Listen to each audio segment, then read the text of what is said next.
Hey guys, don't give up. Now, if you look at Joshua, who was leading the Israelites right after Moses had died, God had a promise for the Israels.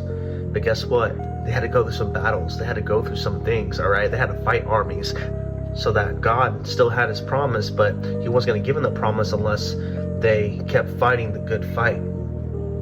Now, chosen one, you're probably full alone. The bills are tight. You're probably in isolation. People probably don't get you. You probably had to, leave that old lifestyle behind because it wasn't serving you no good, and now you're a new creation of Christ.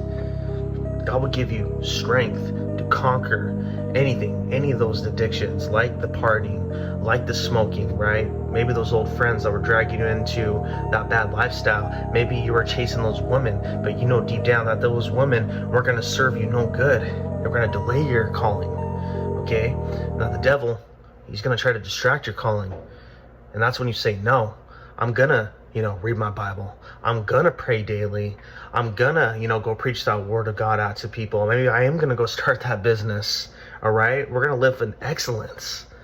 But the devil doesn't want that. He wants to delay your guys' calling. Okay. That's why you got to push back and you got to keep fighting, knowing that God has a promise for you in the end. Okay. If you look at the Apostle Paul, man, he was persecuted, all right? He was beaten, he was thrown in jail. But guess what? God was with him, and God had a promise for him in his path, just like he has for you.